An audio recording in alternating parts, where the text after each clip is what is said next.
Welcome to episode 11 of the Views from 314 Feet podcast on the Pitcher List Podcast Network. My name is Randy Wilkins, and as always, I'm joined by Yankees beat reporter from The Athletic, Chris Kirshner. Chris, how are you? Doing great. Just came back from a wedding in Orlando this weekend. I missed Saturday's game, but I had a watched Friday's game on the plane. My flight was actually delayed, so I had plenty of time to watch it. And then Sunday's game, I watched it on the plane coming back, but missed Saturday's game. It seems like that was the one to miss. I feel like you're at a wedding every other day now, or every other week. I got a lot of friends. I don't know what to, that's good. what to say. That's good. I'm a little disappointed that the Yankees didn't sweep the Astros because I was I was ready to open the show with Meet the Grams by Kendrick Lamar. And Yeah, I we couldn't talked do it about because that. I was gonna force an episode in there if they swept the Astros just to play that song. But the Astros got in the way of my dream. So maybe we'll do it another time. I'm sure there will be plenty of times with how the Yankees are playing. Yeah, which is a good thing. So we're excited to have another special guest with us this week. We're joined by Yankees and Mets reporter from SNY, also the author of the book Cheated on the 2017 Houston Astros scandal, speaking of the Astros, and author of his new book, The Yankee Way, which covers the Brian Cashman era of the New York Yankees. We're joined by Andy Martino. Andy, how are you? What's up, guys? Chris, how old are you exactly? I'm sure you're considerably young than me. I'm going somewhere with this. How old are you? 31. Okay, that's the wedding age. That's the age where you have fun weddings to go to Yep. on a lot of weekends. And then what you'll find in about 5 to 10 years is you'll enter the friends are divorcing period of your life where you go, well, it was a fun wedding. It's not as fun of a phase of life, but that's coming next. Yeah, no, I'm not looking forward to that. I think marriages are like 50% that they last. Or it might even be less than that. I don't know. How about the one that you went to on Saturday? Are they going to make it? I think so. I hope so. Good. This friend is someone I've known since I was 8 years old. So I've known him for a long time. He's a good guy. Well, we're rooting for him. Anyway, I'm actually lucky. All the weddings I've been to, no one's been divorced. Everybody's going pretty well, so it's good. That's amazing, Randy. That's quite a string you got there. Yeah, I can't think of any divorced friends that I have that I've actually been to their wedding. So that's good. That's a good sign. So you must know some good, reasonable, easy to get along with people. How about that? I hope so. I hope that's the case. That's the reason. So we were really excited to read the book. Great read. I know, Chris, you wanted to start it off with a question just about process. So the floor is yours. Yeah, I mean, I'm a reporter, but I've never written a book before. Just how long did this whole process take from when the idea originated? How many people did you end up talking with? And what is the book writing process like to describe for everyone listening? Good questions. I could ramble on this for a while, so cut me off when I become boring. But this one kind of grew out of the Cheated, the one that Randy mentioned, in the sense that you know how it is when you're writing stories, Chris, even features and beat coverage, like one idea kind of grows out of another. And there was an element of Cheated, which was a portrait of how the Yankees had built up that era and then how they were so angered and heartbroken by facing a team that was cheating a number of times in the postseason, 2017, 2019. That doesn't get talked about as much. But anyway, just learning about how the Yankees had constructed that era of what they called the baby bombers at the time. And I'd known, of course, and covered the organization and Cashman prior to that. But in doing that, I really kind of dug into interviewing Gene Afterman, Tim Nearing, other members of his front office, and digging into that. And I did have a bit of a seed of a thought like, well, this is an interesting organization in itself. So maybe that's something to pursue. You're always looking for the next idea. And I found that with projects as long as books. It has to be really organic and something you're really interested in. So I was like, do I really want to write about the Yankees? I cover them on a daily basis. That could get tricky. But ultimately, it was like the thing that I had to write about next. And the reason they interested me so much was because when Cashman had told me a story years ago that when he got there as an intern in '86, if you've read the book, you've read this, but he's one of his jobs was to transcribe the not voicemails, but answering machine messages of the minor league affiliates. This is Wally Moon. I'm single A manager. Andy Stankiewicz led off and went 1 for 4 with a walk. Next up was, and now we're talking about bat tracking data today and all this Hawkeye cameras. And so you think about the Yankees have the kind of continuity to tell the entire arc of the advancement and the trajectory of the game over the past 4 decades because of their continuity. Leave aside their success or lack thereof, or however one perceives it. It's just that continuity piece. So I wanted to do that. The other book came out in 21. In, I want to say, the fall of 21, I called Cashman and said, this is what I want to do. And it was a really awkward conversation, which I didn't expect because I've known him a long time. And he goes, okay. And it's like, you ever have to fill the silence in a conversation with like stammering and like, that was like one of those deals. So I was like, do you not want me to do it? He's like, nah. It was like one of those, okay, whatever. We'll talk about this again. We get to the GM meetings. I sat him down. We had coffee. It was like, how about this? He gives me another, all right. I go, do you want me to drop this? I'm not going to like force it. If you're not into it, it wouldn't work. And he's like, no, you don't have to drop it. So I'm like, well, do you have any concerns you want me to address? No. So it was one of those, like, okay. So months are going by. And finally, I was able to have enough conversations with him where it was like, well, what's the problem here? Like, what are your reservations? And one, I think he didn't want to be perceived as having written a book or having had a ghostwriter or do a project like this or anything. He's still working. He's not getting any money out of this. There's a million reasons why he wouldn't necessarily think this was the time or this was the project for it to be his book. So we worked through that, and finally I said, okay, well, that's not what I want to do anyway. I'm not trying to ghostwrite your memoir. I want to do a work of journalism where I interview all the people I possibly can who have ever been around you. I want to interview you at length, but I want to tell a broader, more holistic story about the time that you've been with the Yankees. And the only agreement that we really ended up having was, all right, well, if that's the kind of book you're going to write, then I don't have the right to tell you to stop. Okay, good enough for me. And then you perform a high wire act of sort of keeping him talking throughout that process, which then took another 2 years or so and to maybe more to your process question, Chris, constant reporting. I mean, when you're digging in on something like this, you want to do an interview every day. You want to talk to as many people as you can. Then you identify the people who really have good stories and really have a lot to tell you. In this case, Buck Showalter, Bill Livesey, the longtime Yankee executive who Cashman believes gets slighted in favor of Gene Michael in terms of building the dynasty. Gene Afterman was a great talker for this. People who were there, there were others, but you call these people back all the time with follow-ups. You have broader conversations, all the while keeping Cashman on board. Well, he's busy. He's distracted. For all I know, his enthusiasm's going up and down. So trying to have to make sure that he keeps talking. And then when you feel like you have enough information to start the story, you get to that writing phase. You're still reporting the whole time as you're writing.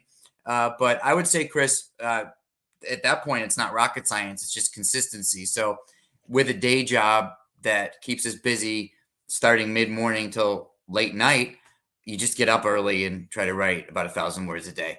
And if you write 1,000 words a day, you would be surprised how quickly you have a book length. I mean, let me think. I don't know, 6 months, a year. It's all a blur now. But if you were to add up the beat coverage you've written, it would probably be this thick in paper. So that's all you do is write a column a day, write a feature a day when you're really bearing down on it. And that's pretty much, that's the reporting and writing process. It demystifies it a little to actually do it. It's just what we do all the time, but a longer story. Yeah, that's a good way to put it. Cause I was thinking it's like, it just seems daunting on its face. Like, I think this book was like 280 something pages, if I remember correctly. Something like that. And it's like, I don't even know where to begin with that. But like most of my stories are around 1,000 to 1,200 words. So like when you put There it you go. that way, if you're writing it every single day, over time you would have enough material to have a book. Yeah, I would say the minimum book length, I mean, it varies, but 60, 70, 80,000 words is a relatively short book. This one's about 95. And I used to think, how could I ever write 70,000 words about anything? That's massive. And then I look at people, I'm like, well, that guy's not that good, and he wrote 80,000 words. Why can't I do that? And eventually, it's just like you know how to write, so you just do it, and you have to be really interested in the topic. That's the thing. Right. Do you want to write the equivalent of 90,000 word features about this topic? It's a lot, so you better be into it. You can't fake it. I did have one additional question because you're around the team, I'm around the team. Sometimes I feel like it's difficult to get people to talk about the team, especially on a day-to-day level. Did you find Yep. it easier to get in touch with members of the organization because you were writing a book and it wasn't filling your day-to-day coverage, or was it about the same? What do you say? No, it was easier. People love to talk about their own histories. And even with Cashman, it was like, we're talking for 30 minutes about the Chuck Knobloch trade. And then, so by the way, shifting into my day job for a second, have you called the Padres about Soto? I wouldn't say. Okay. So, yes, it's easier to get people to talk about the past. And when it came to the current stuff, the book ends with a long section on Judge, and I was the Judge free agency, and I was at the winter meetings for that. So the daily and the book projects can support each other there. I covered the Judge free agency. I was there. I made it my business to be as nearby the Yankee people in that hotel in San Diego as I possibly could, and to figure out what my coverage is about the Judge free agency moment to moment. So then you zoom out. When I got home, I banged that out. It was like, and what's everything I saw and everything I was around and the stuff that didn't make it into my stories, and it's not news anymore. So build it into a narrative way. So the line isn't exactly demarcated sometimes as dramatically as that, like the past, the present. It can blend. But generally speaking, yes, the farther back something is, the easier it is to get someone to talk about it. And in terms of the current stuff, you get them to talk about craft maybe more than like hot stovey trade rumory stuff. Like there's a section with Garrett Cole and Zach Britton where I've got them talking about analytics and pitching, and I'm not asking them to really gossip or tell stories from in that particular section, stories that are sensitive. Really, it's just talk about what you do, and that's probably a good way to get people talking about the present. So I want to shift gears a little bit and actually talk about some of the things that you did write about in the book. And one thing I did appreciate about reading it and what you wrote is there's a lot of myth busting that goes on with how the Yankees have operated up until this point. The legacy and history of Steinbrenner, the legacy and history of Gene Michael and Buck Showalter, and it gives a lot of space and time and respect to other architects of the Yankees dynasty, and really just gives stronger context for how the Yankees arrived at where they are now and where they were in their dynasty years. And you mentioned Bill Livesey and Brian Sabian and a whole other host of characters that Jack Butterfield, Yeah. the list goes on and on. Can you talk a little bit about why it was important to you to really bust some myths up about Yeah. popular conceptions of the Yankees dynasty and how George figured in all of this and stick Michael? Why was it important to you to make sure that the other members of the other architects of the dynasty got their opportunity to shine? Well, I appreciate you noting that, Randy. I would say number one, I feel like I have one shot at telling this story. Of course, this is my book about Yankee history, and uh, ambitiously, I want it to be the definitive version. I want it to be as accurate as it could possibly be for this particular story. I want to be the one to tell it right. That phrase "telling it right" it was could have been one of my answers to your first question, Chris, in terms of keeping Cashman aboard with being a source for this and an interviewee for this. was he would always say the story that's always told about the Yankees is wrong. So I was able to turn that on him and convince him to, well, let me tell it right. Whatever you think is right, and then I'll dig into those things. And he does feel that there's a shorthand of, it's complicated with Gene Michael a little because he doesn't mean this to take any respect away from him. It's just like, why is it always only stick? And when I started to pull that thread a little, you mentioned the key names. Jack Butterfield, talk about a guy. I'll go back on this a little because your listeners wouldn't have read this book yet. That was something Cashman pointed me to a guy named Bill Livesey, who I started interviewing. He's in his 80s now. A fascinating guy, and someone who mentored Buck Showalter. Showalter finally was like, yeah, but you really need to go back to is Jack Butterfield. I said, Brian Butterfield? No, his dad, Jack Butterfield. Brian's a relatively well-known coach of more recent years. So Jack Butterfield was a longtime baseball coach at the University of Maine, dating back to the 50s, 60s. He went to the University of South Florida to coach in the 70s. Chance happening, he had a dinner at a fundraiser next to George Steinbrenner in 77. Steinbrenner was so impressed with him, he said, well, you should do some scouting for us in your offseason. He's so good at that Steinbrenner finally hires him. He brings in Bill Livesey, who played for him.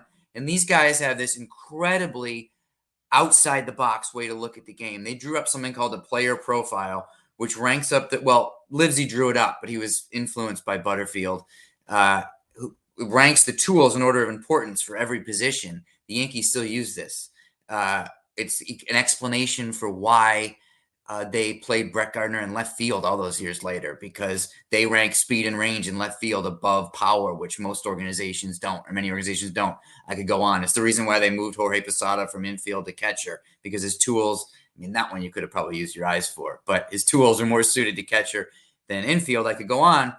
But because Steinbrenner happens to meet this guy at a lunch in the 70s, the whole organization goes on this different trajectory. They brought Brian Sabean in, who played for Bill Livesey. Jack Butterfield dies in a car accident driving over the George Washington Bridge from Yankee Stadium in 1979.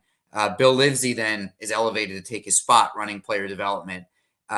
Livesey moves on to scouting and development through the 80s and 90s. And these were the people who really set the Yankee way, that when you talk to people that have had a tremendous impact since, Cashman, Showalter, Billy Epler, Mets manager Carlos Mendoza, Phillies manager Rob Thompson, all these people learned this Yankee way that comes out of all places, the University of Maine.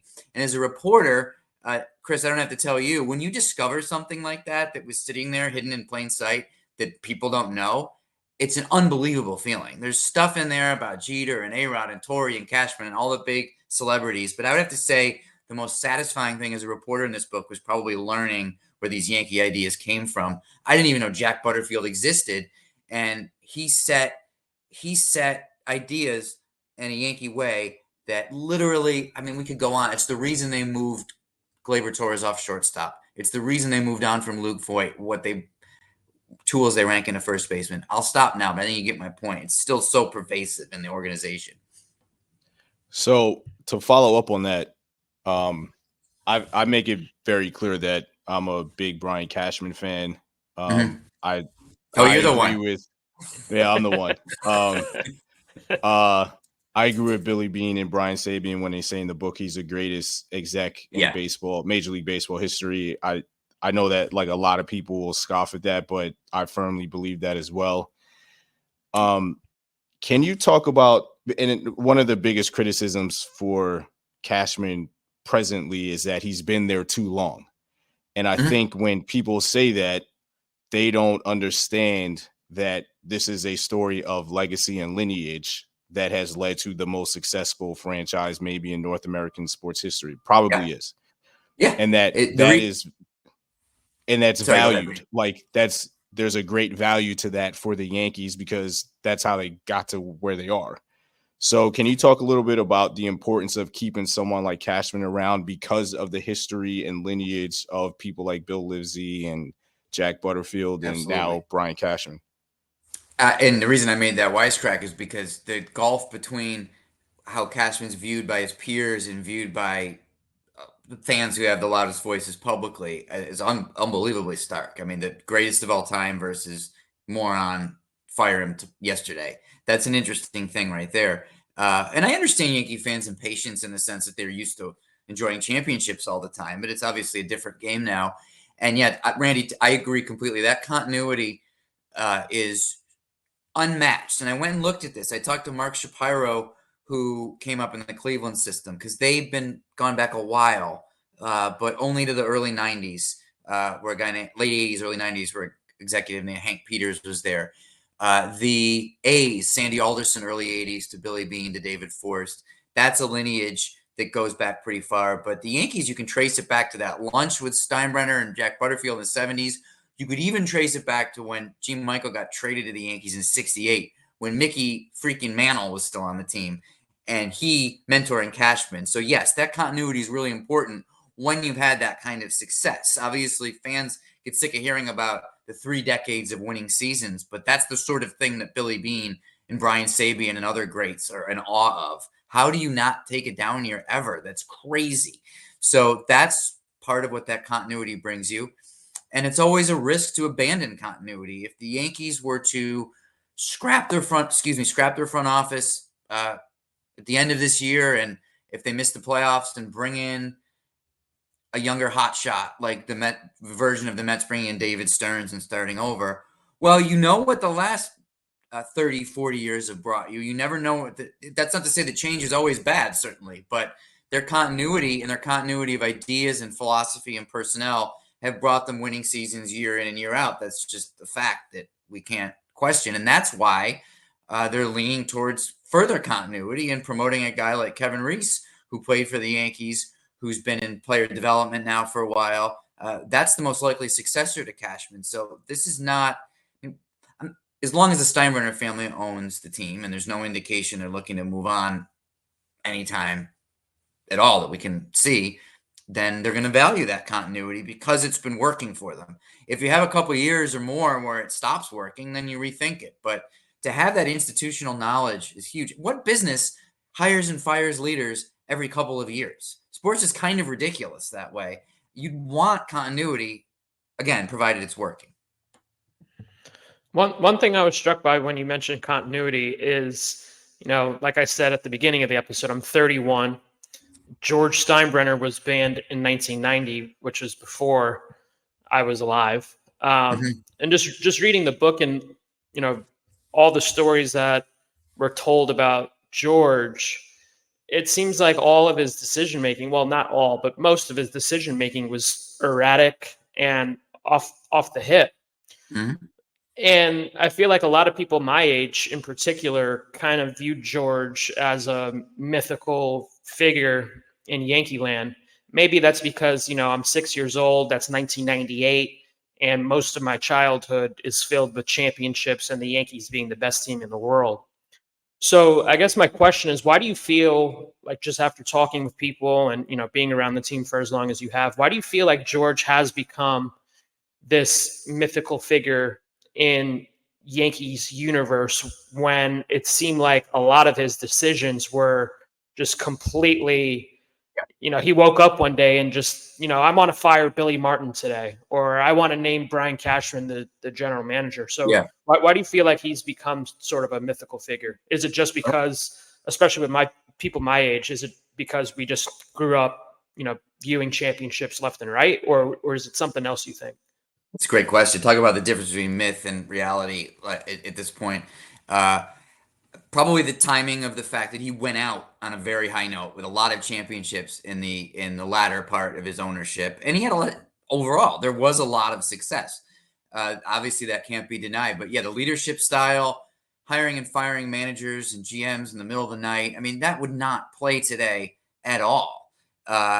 As it's become more process-based in the game. I guess it's, in fairness to Steinbrenner, we could view that in the sense that the game was a little bit more Wild West overall back then.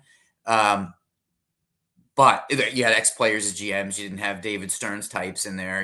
There wasn't the data. So owners were maybe behaving like that a little more regularly. But having said that, yeah, there weren't a lot of flattering things said to me in the reporting for this book about Steinbrenner, or George Steinbrenner, his leadership style. In fact, one quote from his son, Hal, was, "People forget that my father wasn't well-liked at all, especially in the 80s. I was, oh, wow, you just said that. It's true. But that's from Hal himself, who has to be compared unfavorably to him. So that might be part of what animates a statement like that. And there was another quote in the book of people forget how it was Ding Dong the Witch is Dead when he was banned. Tony Kubek on the Yankees broadcast said that the Yankees should have a Howie Spirit Day, the gambler that he was associated with that got George banned. Can you imagine on Yes, something like the How hated? I mean, I know Hal gets a lot of crap, but like, Matt, it got to the point where what if Paul O'Neill on Yes was like, thank God Hal's gone. I mean, that's how bad it got with George. And people just completely forget that. You know, you have his looming portrait in the right field bleachers to remind everyone that it's almost like the way he's set up is iconic in the most literal way of what an icon is. And that serves the Yankee brand, and it's something that they lean into. But yeah, privately, it was tough. It was a hostile working environment. People didn't want to work for him. And frankly, he made Gene Michael's life a living hell. He made Brian Cashman's life a living hell for a lot of years. And I would ask Cashman a couple times, why did you want to take this job? Why did you want to work for this guy? And he said things like, well, I was raised in this environment, so I figured I could handle it better than anybody. One revealing thing I thought was when I said to Cashman, why did Stick stay throughout all this? And Cashman said, I don't know, the money. So all these stories about love and loyalty, sometimes, that's easier to say in retrospect. When I was in spring training this year, I was talking to Ron Bloom, who's with the Associated Press, and Ron's been around for a very, very long time. And he was telling me stories of like when George was owning the team, like reporters couldn't leave the stadium until like they knew George had left for the day, just because like they didn't know if he might fire someone or whatever it might be. So like sometimes they would be leaving the stadium at like 1 or 2, and George would come down to the press box and give his spiel or whatever, and then they'd have to like call into their newspapers or news outlets because at the time internet wasn't a thing. So I just found it fascinating, like thinking of like how things are now. Game ends, we go down, speak with Boone, go in the clubhouse, and that's basically it. Like we're not expecting news for the most part. Maybe there's been a couple of times in the past 2 years that I've been covering the team that something's happened like right after the game. Dylan Lawson was fired. We knew that was coming down. But yeah, for the most part, it's like it's a regimented routine. Go down, talk to Boone, go to the clubhouse, come up, transcribe, write the story. Whereas it seemed like when George was around, it was like all hell could break loose at any second. So I definitely just found the comparison between George's ownership and Hal's ownership, just like they're two totally different people, it seems like. Oh my gosh, yeah. And I asked Hal directly. Now I wasn't there for that, but I've interviewed people about it too. You talked to Ron. I've talked to Michael Kay about that period of time for the book. And so I've heard those stories too. I didn't live it. But Hal, I asked him directly, are you trying to define yourself against who your father was as a leader? And he said, no, I'm just a very different person, but I understand why people might think that. And yeah, that was very dysfunctional and very difficult place for people to work. Now, again, they had success, so I don't want to completely forget that. And I think one thing that George Steinbrenner was really good at was being aggressive, pushing your chips in, recruiting. So people think that he built up the 70s dynasty. One of the little things I realized, and I surprised Cashman because he believed the myth too, was that no, the CBS ownership acquired Greg Nettles, Guidry, Munson. George inherited a core there. But one thing that George did that plenty of owners wouldn't have been able to do, bringing Catfish Hunter. The Yankees are back. Free agency is a new thing, and we're going to be aggressive. Lure Reggie Jackson. So he was good at putting those finishing pieces on and stepping on the gas. But then the next dynasty they had, the 90s, obviously that doesn't happen without George's suspension because he would have wanted to trade Bernie Williams. He did want to trade Bernie Williams a million times. Gene Michael had to do crazy things. Like one time George said, trade Bernie, call all the teams and find out who wants them. This is like early 90s, I think. Maybe just after his suspension. And Gene Michael called every team, but he called every GM, hey, how you doing? How's the wife? But he didn't actually talk about Bernie. So then he could go back to Georgia and say, I called every team. So he had to like finesse it like that. So he goes away. That enables the Yankee dynasty. But when he comes back, he does like his aggressive behavior helps keep that dynasty alive. He was good at being in that winning moment. And then it becomes too much again. You get to the early 2000s. Kevin Brown is on the team. Kenny Lofton's on the team, even though Williams is still on the team. Who's the center fielder? It gets kind of bad again. Cashman has Vlad Guerrero signed. And George goes, no, I just did Sheffield. You can't have Vlad Guerrero. Like, what? Like, it got crazy again after a few years, and then they stopped winning championships. But he did know how to be aggressive in the moment when they're winning. That's one thing we should give him credit for, I guess. So we'll continue our conversation with Andy. We'll get into some of the Jeter, A-Rod, Cashman stuff, some dynasty stuff, and then we'll get to your mailbag. So we'll be back right after this break. And we're back. It's Randy, it's Chris, and our special guest, Andy Martino from SNY, author of Cheated and author of the new Yankees book, The Yankees Way, the untold story of the Brian Cashman era. Everybody's favorite era, if you're listening to this, because that's the only era that most of us have have experienced so far as Yankees fans. So there's a large portion of the book that gets into Cashman's relationship with Derek Jeter, Jeter's relationship with A-Rod, A-Rod's relationship with everybody, which is, of course, all very complicated things. So obviously I have a history with Derek and spoke to Cashman and Alex, and there's things that I learned. But what were some of the things that you learned while you were doing research for this book and interviewing people that stood out to you? I would say the depth of the antipathy between Cashman and Jeter at certain times. I knew basically how it was, but it got pretty rough at times. I would say I learned that Cashman got his house broken into once when all the A-Rod stuff was going crazy, and no one knew what that was all about. So that was a weird thing to learn. I would say a lot. I'm going to give you a lot of credit here, Randy, and I'm really sincere about it. Is that my goal in portraying those three guys was to present fully realized characters, have empathy for them, be fair, and present it as fully as possible. And you got stuff out of Jeter that helped me understand his motivations that no one's ever gotten. I thought that because Cashman criticized him so often for being closed off, whether it was to A-Rod or some other teammates. And that's, as we know, one of the reasons it's documented brought in CC Sabathia trying to revitalize the clubhouse culture because it becomes stale under Jeter. When he opened up in your film about the friend that told him he did not, I don't want to, how would we put this? He did not support interracial marriages, right? And that according to Jeter, if I'm understanding this interview correctly, helped to one of the reasons why he had some trust issues because he trusted this guy, and then this guy really hurt him by saying that later. So just a detail like that was so much more than we've ever learned from Jeter. So I learned that from your work, actually, and that contributed to my book.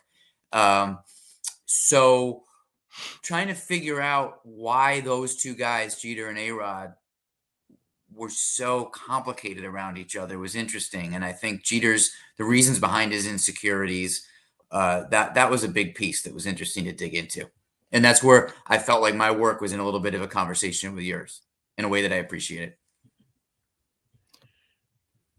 Yeah, I know there are a couple of people that when they watch The Captain were like, why am I bringing race into it? And it's like, well, that informed the way he looked at the world. I mean, that's why he became one of the greatest Yankees ever. I mean, that was kind of like the chip on his shoulder. And I don't even think until we had those conversations with Derek, I don't think Derek ever put the two things together, because I had asked him, and he had trouble answering this question. I'd asked him flat out, like, you keep mentioning that you thought you were on stage when you played baseball, but you were very tired and like angered by the looks that you got when you were a kid just walking in the street with your parents, what's the connection? Mhm. Obviously there's a belief Oh, it's a that you great want question people to for it.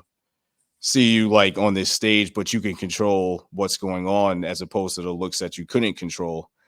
And it was he he had difficulty answering that question. He agreed with me, but he couldn't really put it into words because I don't really think he had connected the two. And that was Mhm. why we went down that route, because it informed his ability to and his desire to become one of the greatest Yankees baseball players Yeah. ever.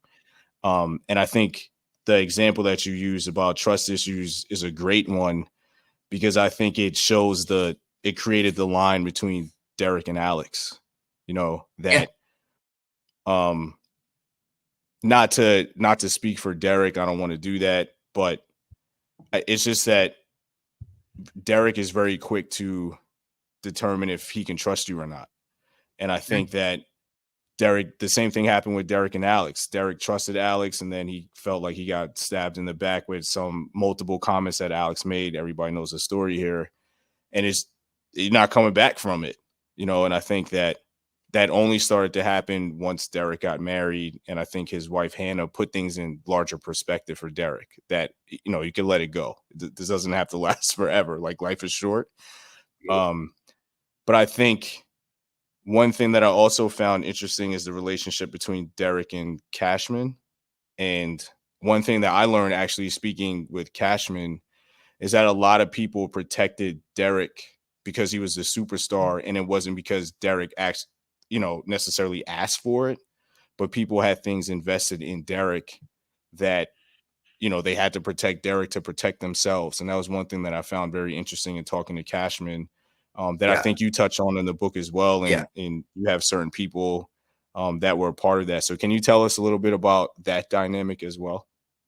Yeah, that's fascinating. And I want to say that with what you brought up about what you got out of him. I mean, that just when I'm writing a book like this, those two, like the most base level version of this book is like those two are just like pampered superstars, and I'm criticizing them, and it's kind of tabloidy. So to know that about Derek was huge. Same thing with Alex and his issues that he had with his father. He's playing winter ball as a teenager, as a prospect. His father comes and wants to reconnect with him right at the beginning of his career. It's this painful thing, and he's in tears. I think when people behave questionably, if we want to have empathy, obviously we all behave questionably, and there are always reasons and traumas and whatnot. So I think that motivated both of them, and so your work helped me with that. In terms of the Jeter dynamic with Cashman, yeah,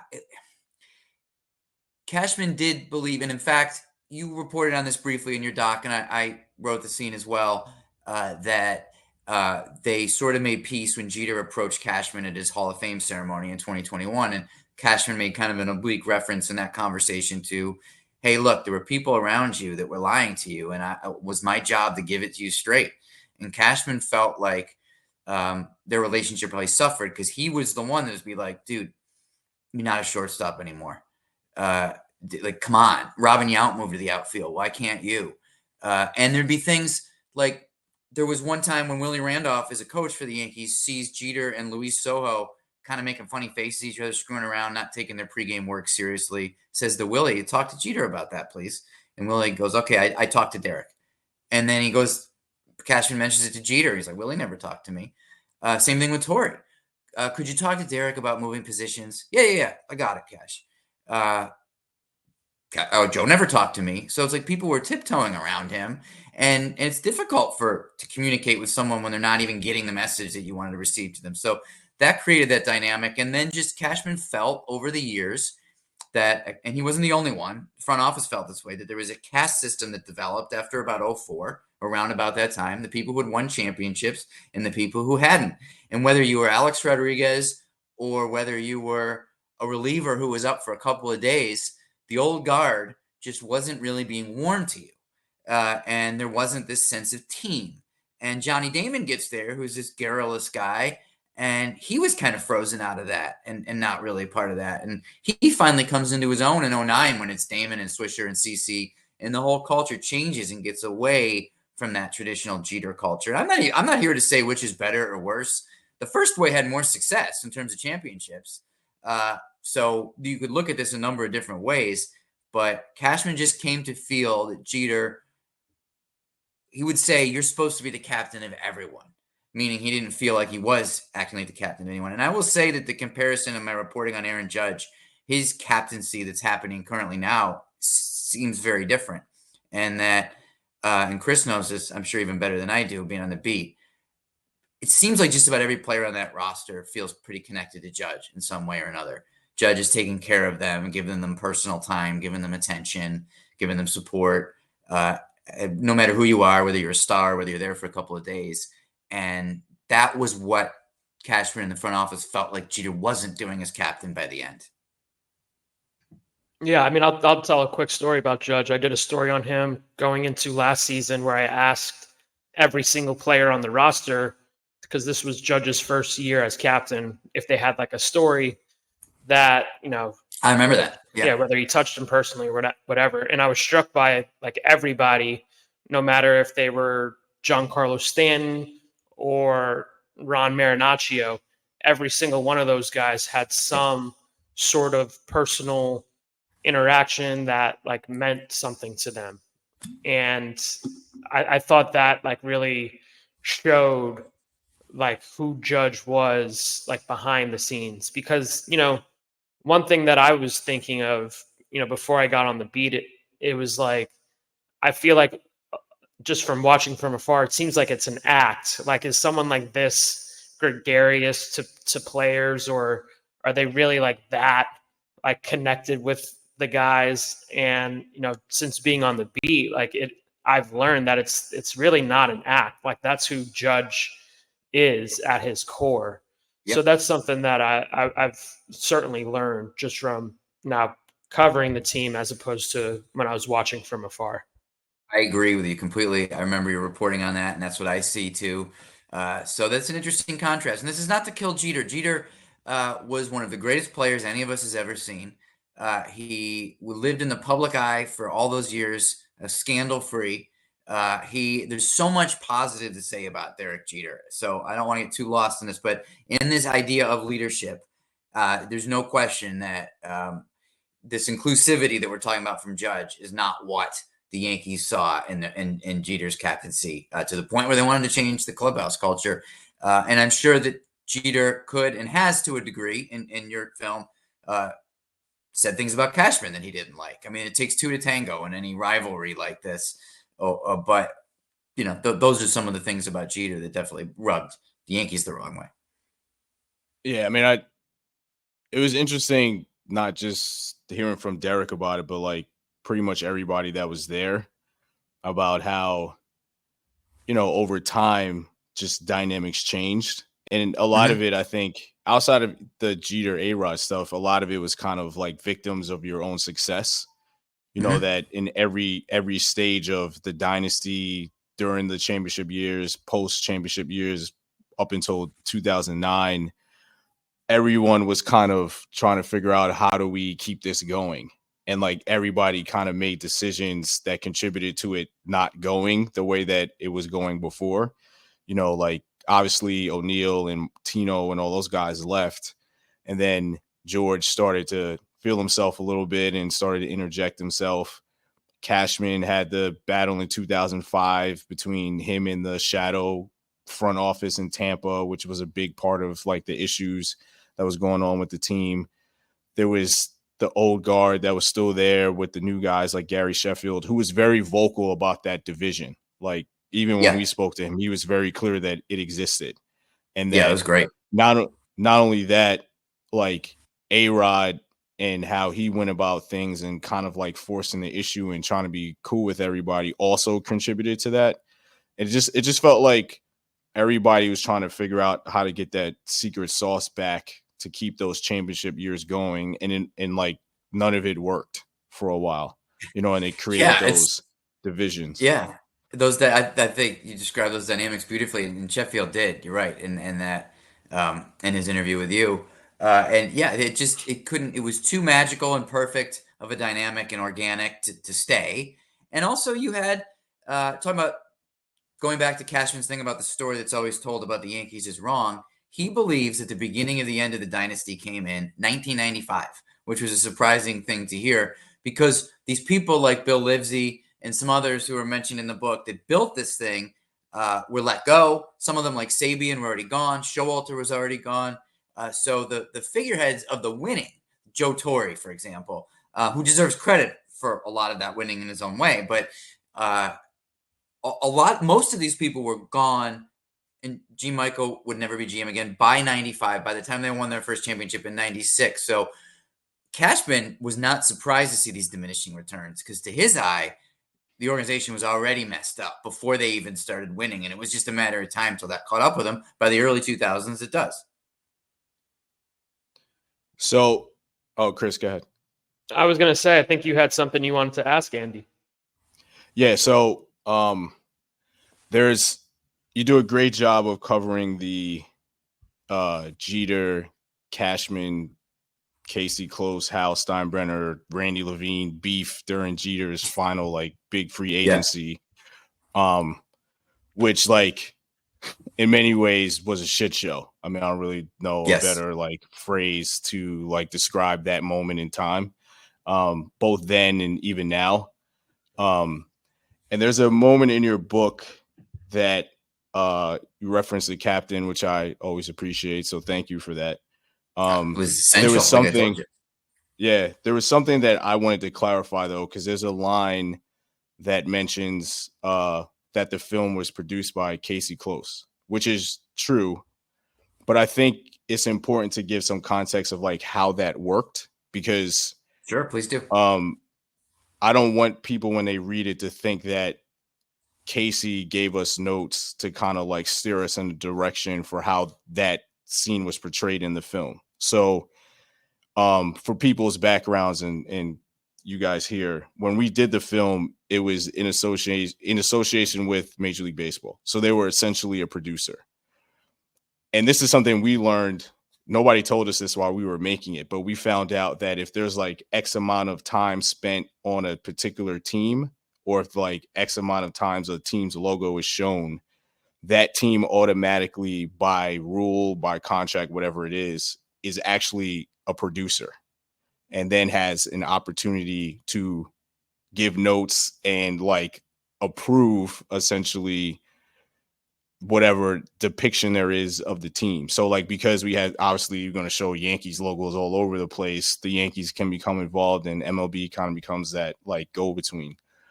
So we ended up showing a whole bunch of cuts to the Yankees, all the episodes. We didn't know we had to do this. Like all of a sudden, like the Yankees are saying, yeah, we approve this. And we're like, okay, like we didn't ask, but then we found out that that's not part of the process that a creative person needs during the process. Right. That's but tough. The Yankees are great.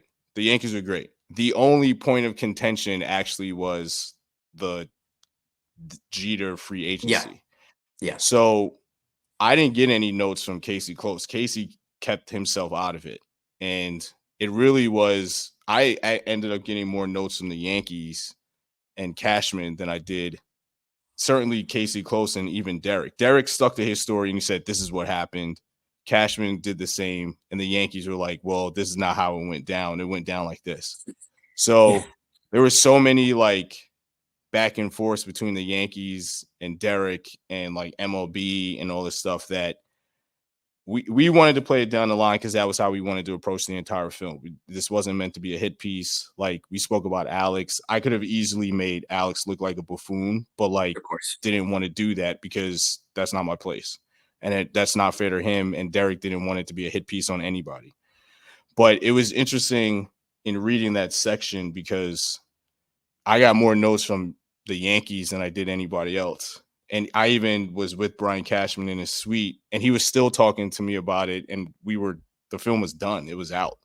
And like Cashman still had things to say about it. About right. So I just wanted, when people read it, I just want to give like a fuller context for how that process works because it's not as much as like somebody's a producer and they're listed on it. So it means X, Y, and Z. There's so many like other factors that even I didn't know about until we started doing it that like gets us to that point of what people actually see. So you would be concerned about an implication potentially that Casey was driving the bus on something like this, even though he was Yeah, listed as a because I producer. And that's what I understand what you're because saying. that because that's not. There were multiple people Gotcha. throughout the time that when it came out, they just saw his name and were like, okay, well, they're influencing what happened. And that, I mean, the honest to God's truth is that is not what took place. Like, Casey did an interview with us, and in fact, we didn't include much of Casey's interview because we wanted it to be about Derek and Cashman, because those were the two Yep. primary people that were involved.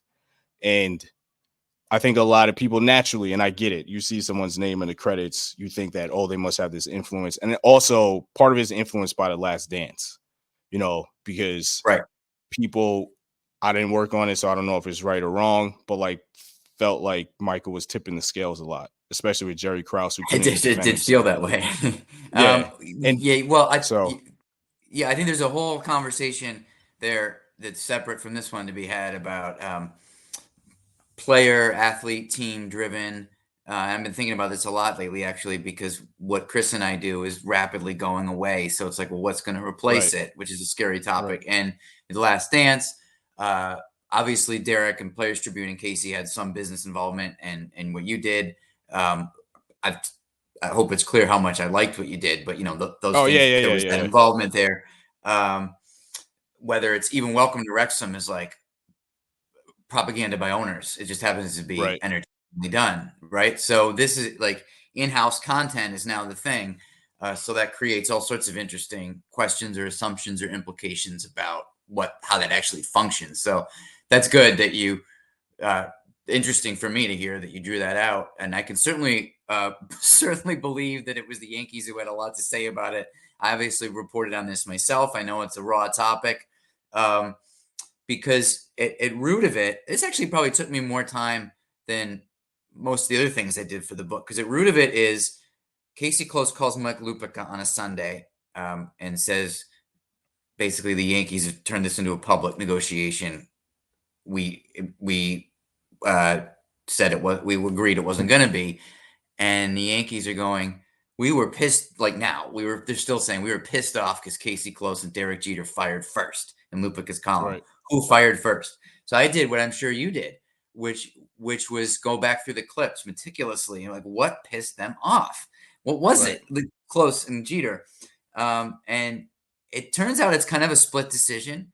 Cashman's right, and then he wasn't quoted in anything at all prior to that Close column. So he goes, he's thinking like, why am I the bad guy? Even in Derek's interview with you, it's like, I didn't want to talk to Cashman. I didn't want to see him again after that. Cash is like, I didn't say anything. What are you mad at me for? Right. That's his perspective. But I went back through and I read everything that was written. The GM meetings had been the week prior to that Lupica column. From the GM meetings, Wally Matthews at ESPN, Anthony McCarron, my former coworker at the Daily News, and who else? I feel like there was one more that slipped in my mind. There were a couple stories that quoted anonymous Yankee or like anonymous sources from a Yankee perspective. And Cashman's like, I don't know who said that. It wasn't me. Like he's going to take that to his grave. And so it's irresolvable in a way. Yeah. But that was my thing going through it too. Like I'm trying to find the smoking gun that set Casey Close off, and I couldn't quite. But I think I everybody think, was. yeah, I mean, yeah, like we couldn't find it either. I mean, it was just like exactly. everybody was just mad at each other at one point, and nobody can identify what made everybody so mad. Like, what was the first shot? Because when we spoke with Cashman, he definitely mentioned the Casey Close thing, and when we spoke to Casey, he said, "Well, I was responding to something that was said already," Right. and it was just And like, okay, like, and all Cashman, right, he even had Jason Zillow, his media relations guy, when he was preparing. I don't know if you know this. I think I put it in the yeah, book. So like he went through. Z, can you find me what I did wrong, please? And I'll admit it. Like before he went for your interview, and it was what we're talking about, this irresolvable thing where it's like there was one where Derek, what does he want to do? Go play in Cincinnati?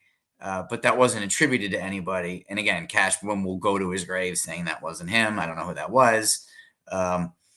So I don't know who it was yeah, either.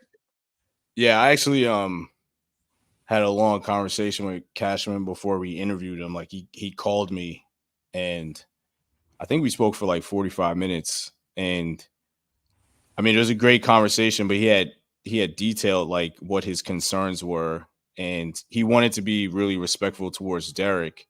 And I said, I get it, but like the whole point is to tell your side of the story. Like, Right. I mean, Derek's a big boy. If you see it a different way, he's just gonna have to deal with it. I mean, you guys already had confrontations. Like, I don't really care about you respecting Right. him. I want you to tell your side of the story.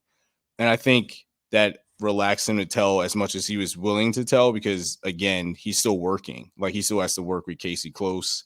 You know, he's still a GM. So I was mindful of that as well. I know he wasn't going to air everything out because he's still the GM of the Yankees. Like you have to be reasonable about stuff. So he had told me that, you know, he was looking through to see like, did he say something to set Casey off? Like, so, you know, we had like a really good conversation about it. It was just interesting to hear, to be in the middle of like both sides Yeah. of Oh, it. I lived You it know what I too. mean? It was Yeah. like, yeah, Yeah. it was fun because you're like in the middle of this, but it was also hmm like very interesting to see how like dug in both sides still are on it. You know, hmm I do believe Derek and Cashman have let bygones be bygones. I do believe that. But like these moments are still raw for both of them, which I Yeah. still find like very interesting. I think that that moment they had at Cooperstown in 21, I know that meant a lot to Cashman. I know that was something that helped, but it didn't immediately precede the families going on vacations together, Right. or like a Right. lot of dinner dates or anything. And it won't. And that stuff definitely runs deep. I think as they get older, it's like, well, why hold on to it? But um, Derek still said what he said. It was pretty pointed in your interview about, well, didn't want to talk to him again, didn't want to see him. It was great stuff. It was honest. And Right. there you go. I think when you've got the icon of the era and the architect of the era, you're going to have egos. You're going to have conflict. It's not as bad as what went on with Jordan and Jerry Krause, apparently, really, when it comes down to it. But it's two titanic figures coming in the franchise, coming from different perspectives. And at the end of the day, uh, I think that's irresolvable to a degree. I agree. Chris, I know you wanted to ask Andy about your feelings on how long Cashman might be doing this and, you know, more like present day stuff. Yeah, I was interested in your reporting. I believe it was last week when you talked about Kevin Reese being a potential successor, because that was in the Mhm. book, Yeah. which people will end up reading. Was that something that you felt was imminent, or was that part of, this is part of the book, and I'm trying to get people Oh, to no, I'm trying to ultimately sell buy the books. book? Yes. So like, what was the thing? Because it definitely seemed like it came out of left field, because it's early May, It and came out of my books coming out. Buy it. No, really, this is part of the deal, right? Um, I thought about pitching that around, like you have excerpts and stuff, and yeah. like or going to the guys in the beat, and you're interested in this, that kind of thing. And ultimately, I'm going to write this myself because I'm comfortable with the material. So that's why I wrote it. But I do think nothing's imminent in terms of change, but it'll be interesting to see how the next couple of years go. Because as it says in the book, this is something I was surprised by. To your earlier question, I was surprised by how strongly Cashman, albeit briefly, weighed leaving after his last deal expired after the 22 season. And another thing I was surprised by was when I interviewed so many people in the front office, they would say to me, "So do you think he's like done after this deal?" Like it's being rampantly speculated about among the people who work with him.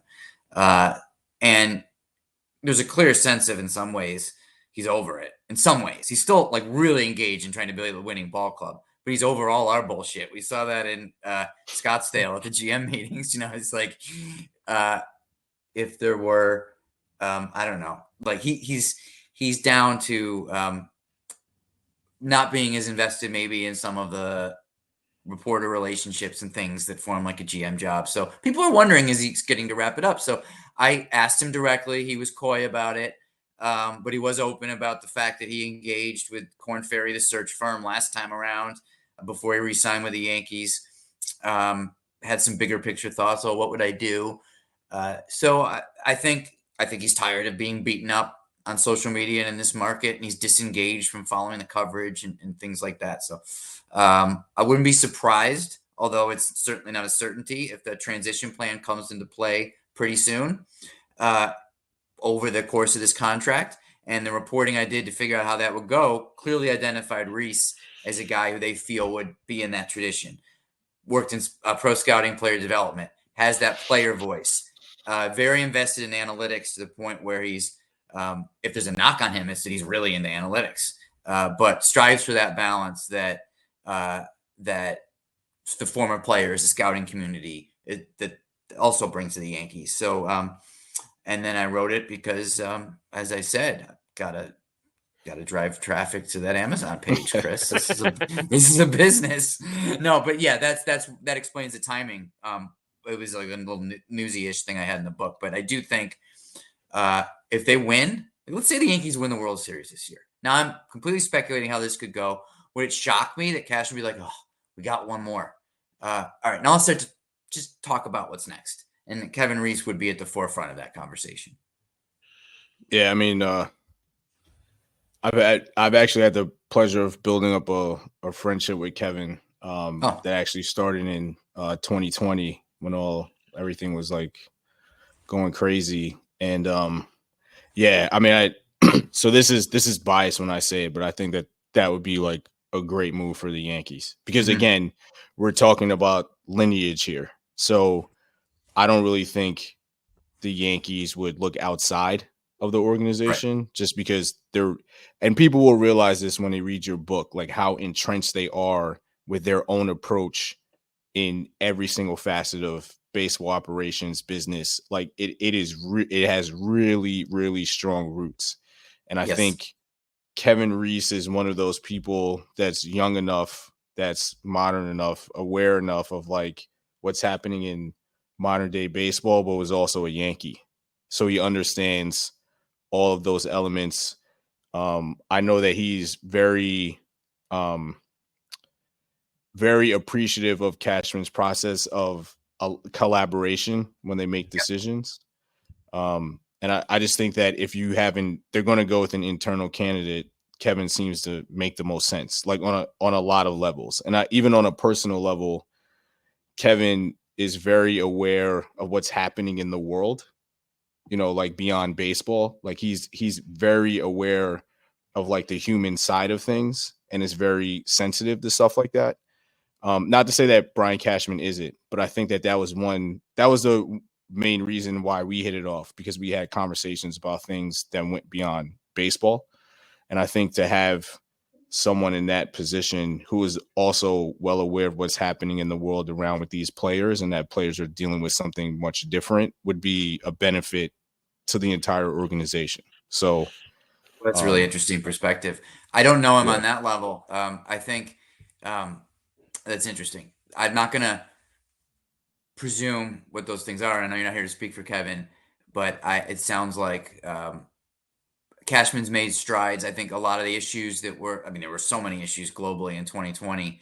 And the Yankees were probably one of the more open organizations for facilitating conversations around race and around what was happening then. And I feel that the game has really fallen off since 2020 with awareness and kind of gone back to where they were, where everything was prior to that, if not worse. I mean, that's the way the world's go, right? I mean, every corp. I could go on. I won't go on. Yeah. That's all right. but that's not what we're here to talk about. But an awareness of the broader world outside, Hawkeye camera tracking of bat speed is definitely a plus. And if Kevin Reese brings that, all the better. Yeah. All right. So we'll take our last break. Then we'll get into the mailbag questions. We will ask Andy about Juan Soto, because everybody wants to know about Juan Soto. So we will get into the mailbag right after this break. Okay, and we're back. It's the Views from 314 Feet podcast. It's Randy, it's Chris, and our special guest, Andy Martino.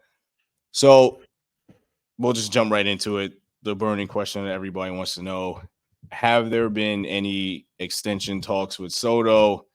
What's the update on Juan Soto being a Yankee for life?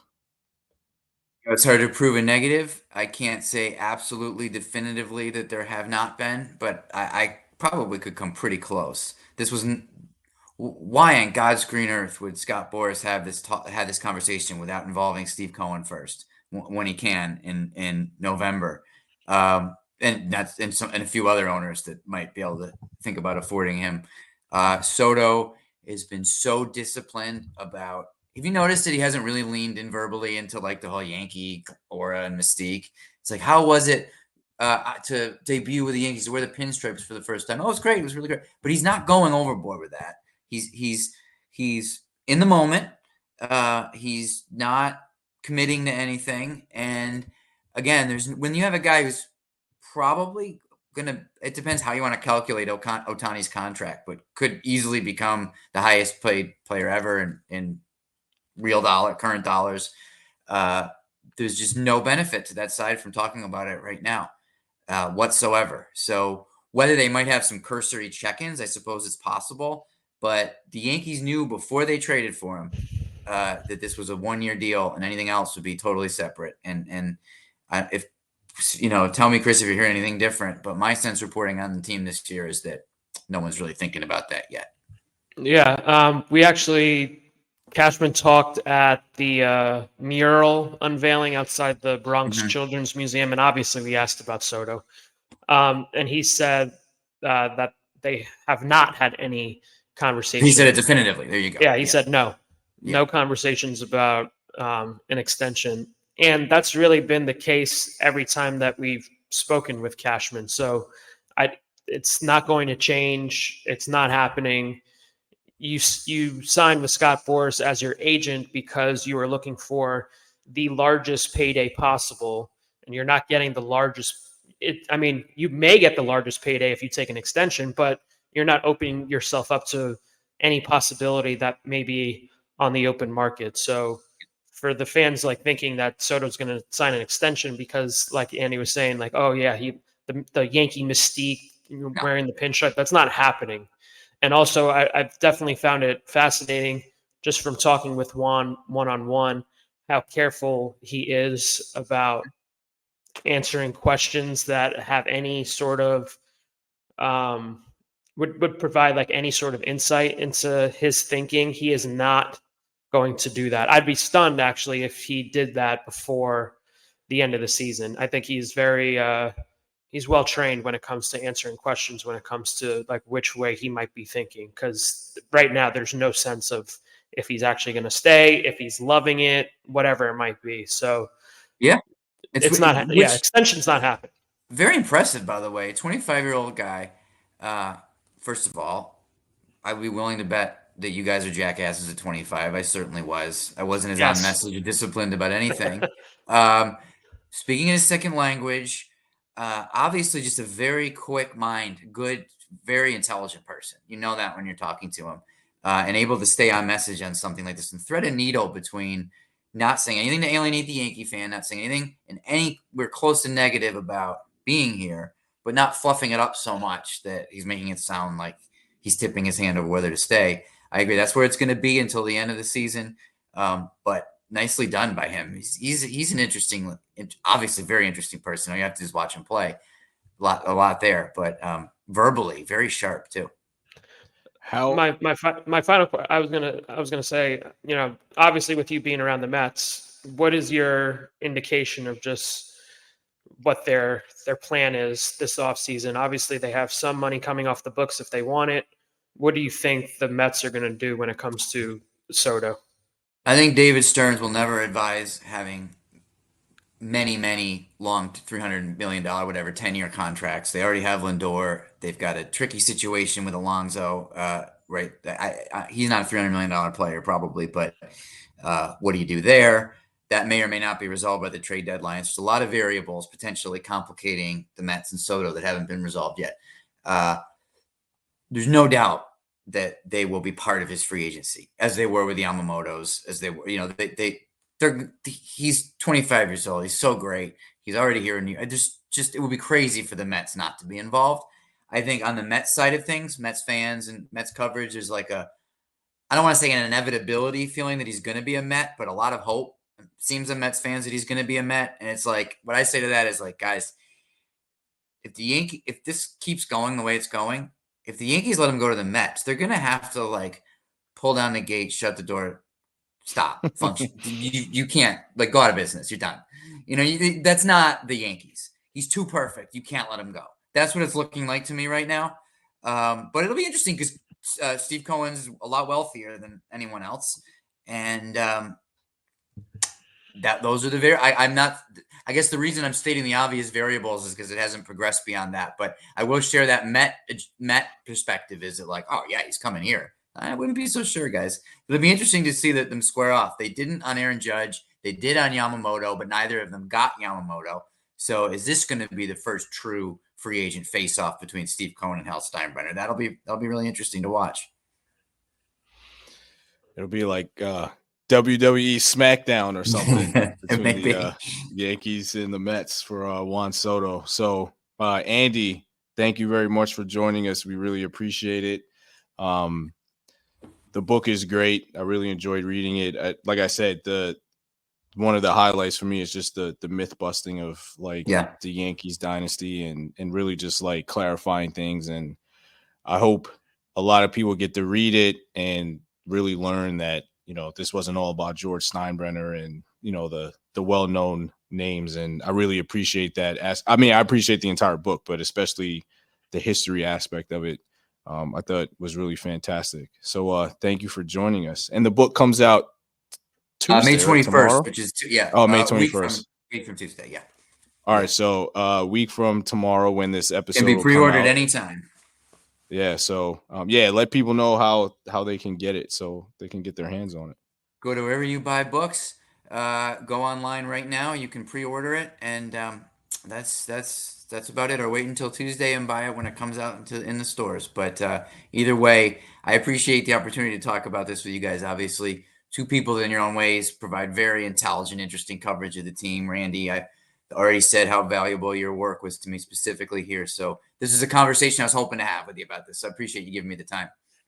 Yeah, for sure. Thank you. Yeah. The book is the Yankee Way, the untold story of the Brian Cashman era with the Yankees. It's great. Highly recommend reading it. You'll enjoy it. You'll learn a lot. So thank you, Andy, for joining us. We appreciate it. All right. Thanks, guys. See ya. See ya. See you later. That was great. Yeah, that was good. And it's a great book. I really enjoyed it. All right, so let's since we're running longer than usual, let's go to one more break and then we'll get to the mailbag and then we'll wrap things up. And we're back. It's mailbag time. Thank you again to Andy Martino for spending some time with us. Go pick up that book. It's very good. Again, highly recommended. You'll learn a lot about not just the contemporary Yankees, but how the contemporary Yankees came to be. So if you're into that sort of thing, that's definitely a book that you want to pick up sooner than later. So mailbag time. First question is from Joshua Finchler. Hope you all had a nice Mother's Day weekend. Mine was cool. It was fine. I'm not a mom, but my mom had a good time. So that was good. Do we project any innings limitations impacting Heel or Nestor Rodon, given their lack of innings last year? Could lead to different usage, 6-man rotation, Phantom IL. I don't think you want to do Phantom IL the way that MLB's been cracking down on that, especially whenever Cole is back. So, Chris. Yeah, this is something that I asked Matt Blake about in early April. I never wrote the story. I'm actually working on something long on Luis Gil, which I'm excited about. I'm not going to give away much information if competitors are listening. But one of the things I asked Blake early in the season was, Gil's coming off of Tommy John surgery. He's in the starting rotation. Whenever you're in the starting rotation, obviously you're going to, build up innings quickly. So one of the questions I asked is in years past, like when I was growing up, teams would say, Luis Gil is pitching no more than 100 innings, and that's it. He is not going over 100 innings. And it seems like the Yankees, I don't know if other teams are doing this, but Blake is saying that they've moved away from this. I'll read his quote that he told me. He says, obviously, in conjunction with our sports science department and our minor league pitching department, just in terms of how we look at building up durability and volume and pitch counts, and maybe tracking that a different way in terms of how we think of what guys' work capacities are. It's really about managing the buildups and sustaining the workload than it is saying he can only go so far. I'd say the industry has just been asking more questions in the past 3 to 4 years about the arbitrary innings limit. There might be some research that says if you make these big jumps, these guys are more likely to get hurt. It's looking within those cases to see who are the guys who do get hurt in those scenarios. What were some of the things that you can look at to say this is an underlying reason why? And then, Blake was telling me about all the ways that they can analyze how pitchers are bouncing back in between their outings. This was something that Nestor was struggling with last year. But for Heel in particular, and the other pitchers on the staff, they can use so much technology in the weight room, in the bullpen, to see just where guys are at.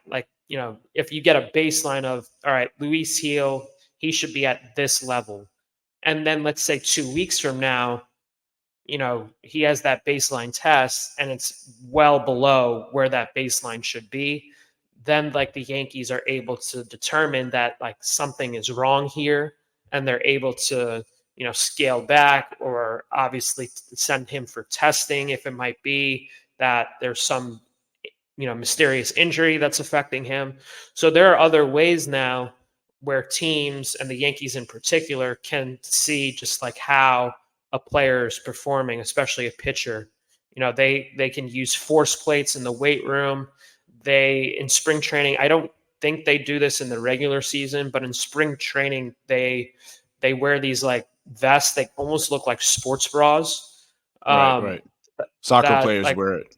Yeah. So they measure workloads, especially, if a guy is running 20 miles an hour, and that's his baseline, and then on Tuesday his baseline's at 11, then that data would show there's some sort of major problem. Whereas with the eye test, he may say he's fine, but the data itself is saying otherwise. So there are ways that I find interesting that they can now measure, because I was saying in the past, teams would say, he's only pitching 100 innings and that's it, and he's going to be shut down. So it's a long-winded answer of saying I don't know if there's going to be an innings limit for him, even though they're saying there's not. They're certainly going to be cautious with him. Coming off of Tommy John surgery, which is the most extreme surgery a pitcher can have, Heel's not going to pitch 200 innings this year. He's just not going to. I would be stunned if he pitched 150 innings.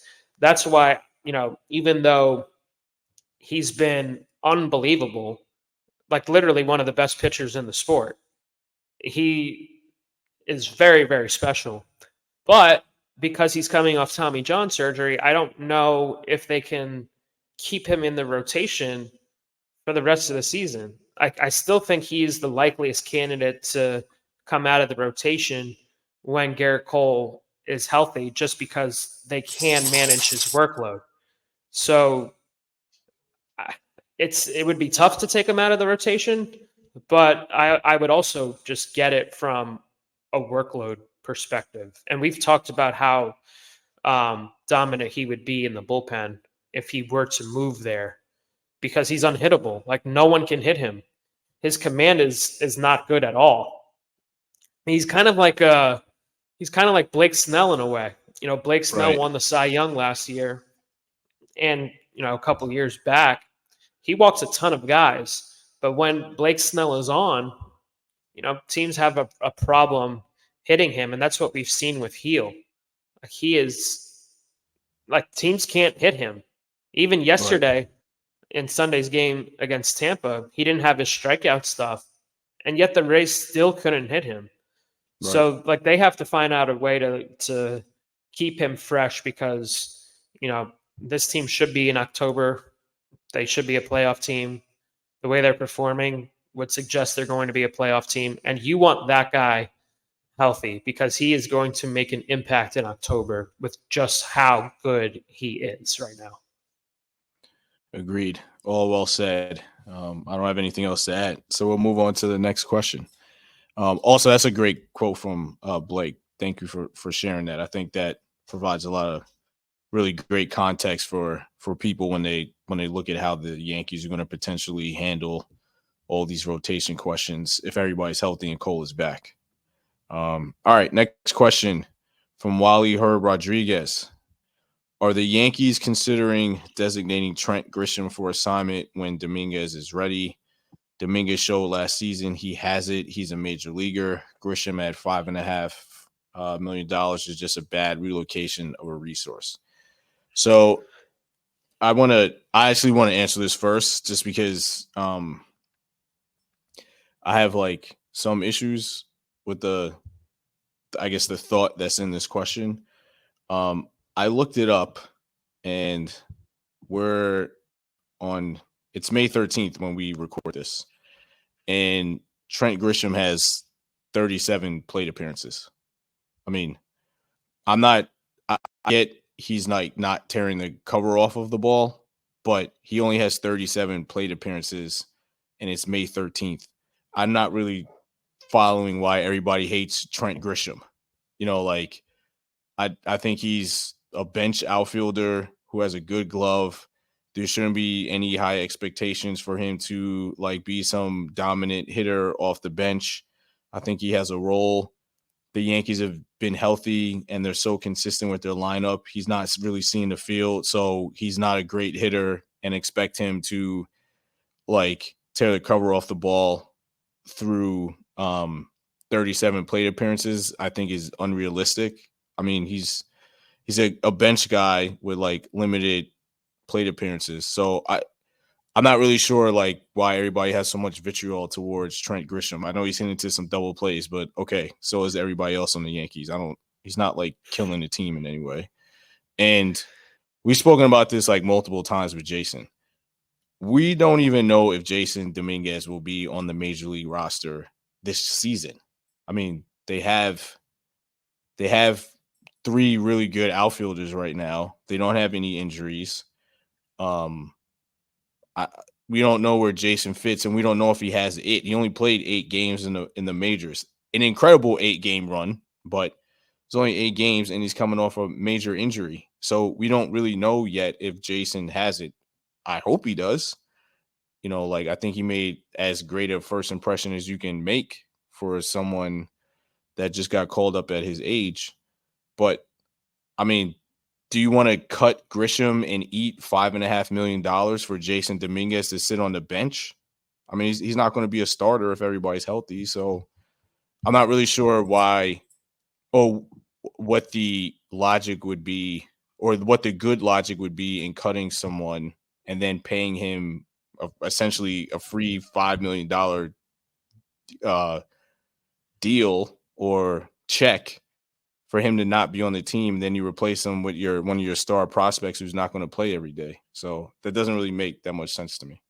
No, I don't think this is a possibility. And also the Yankees have said on multiple occasions that they still think Grisham will have a role at some point. It's just the fact that, like you said, everyone's been healthy. They are playing well. So it sucks for Grisham that, he was a starter in San Diego, but there's just no spot for him right now. There's no need to force Trent Grisham in the lineup when the team is playing well. And also, as we've seen over the past several years now, this injury luck that the Yankees have had, it's going to come from them at some point. That's just what that's the Yankee way. If you want to talk about the Yankee way way is, 15 guys getting hurt. So someone's going to get hurt at some point. Exactly. And Grisham is going to have a role. So I wouldn't even worry about Grisham's role right now. It's going to happen at some point. He's going to be playing. When it comes to Dominguez, again, like we've talked about on several occasions now, if they're continuing to play well, and Alex Verdugo especially, who Dominguez would probably be replacing if he were to, be an everyday player. Well, he would be. He's not replacing Aaron Judge. He's not replacing Juan Soto. And Giancarlo Stanton makes $32 million, and he's also been productive. So, we're really only talking about one player here, which is Verdugo. And Verdugo's been one of the best left fielders in the sport, not only defensively, but he's also hitting well. He's in a little bit of a slump right now, but if you look at his overall numbers, Verdugo's been one of the most productive left fielders in Major League Baseball. So there's not a spot for Dominguez right now. And also, like we've been harping on, he's played 8 Major League games. Those 8 Major League games that Dominguez played were absolutely meaningless for the Yankees. Meaningless. They had already given up their season. Dominguez wouldn't have been up with the Yankees last year if the Yankees were in it. So that's also something to note too. It's like Austin Wells, Dominguez, all these other guys that they signed off the street, like relievers, Anthony Masavich, Zach McAllister, like all these guys wouldn't have had a role on the Yankees if they were still in the mix in September.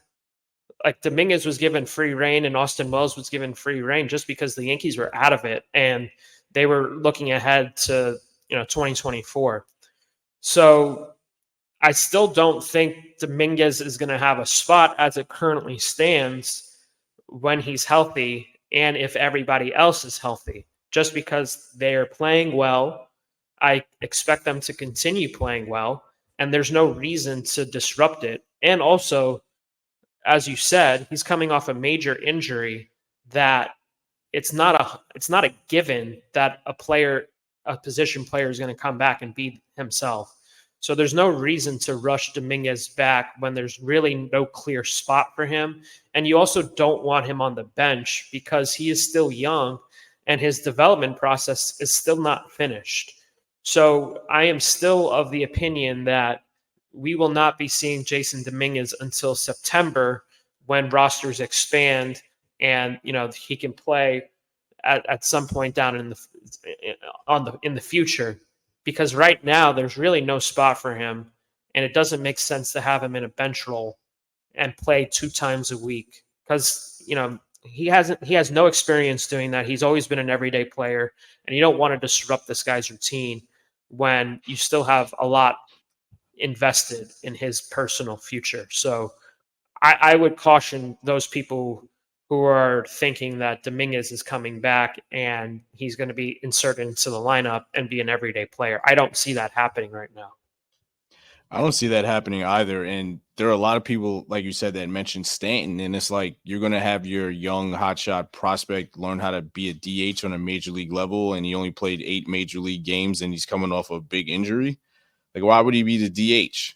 And I know people would say, well, you can have Judge or Soto DH. Why would you have them DH all of a sudden for Jason Dominguez? I know people are excited about him. I get it. But, I mean, I think logic has to, win out here. If Trent Grisham can't break the lineup, I'm not sure how Jason Dominguez can crack the lineup. I mean, Trent Grisham's an established Major League Baseball player with, 2 gold gloves. So – Yeah, I don't see it. I also, it's also important to note that he's going to start his rehab assignment, I believe, tomorrow when this episode comes out, and he's going to DH for the first 2 weeks, and he's probably going to have a full spring training's worth of games before he's even considered a possibility. That's what they're doing with Oswald Peraza right now. He's going to play essentially a full 6 weeks, and then they're going to reevaluate where he fits, if he fits on the major league roster, which I don't even know he is going to have a spot just with how things are going right now. So we're still 6 to 8-ish weeks away possibly of a potential Dominguez return. And also the Yankees are not going to rush him. They're not, because they don't need him. If it was Aaron Judge and he's the Yankees are scuffling, and he's obviously their highest paid player. And then, yeah, they may accelerate rehab, but there's no reason to accelerate Dominguez's rehab when there's not a clear spot for him on the major league roster. I agree. Brian, we got your mailbag question about Luis Gil, but I feel like we answered that in the previous question. So I think we got that one covered. So